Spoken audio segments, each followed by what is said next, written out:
Hello friends, in today's video I'm going to show you how to change group admin in WhatsApp in a simple and easy way.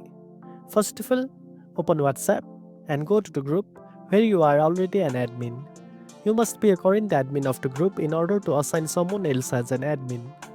Next, tap on the group name at the top to open the group info section. Here you'll see a list of all the participants in the group. Now, scroll through the list and find the person you want to make the new admin. Once you find him, tap and hold on their name. After that, a menu will appear with a few options. From the list, tap on Make Group Admin. As soon as you do this, that person will get admin rights and they will be able to manage the group just like you.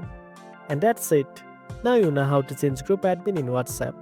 If you found this video helpful, don't forget to like, share and subscribe for more tech tips.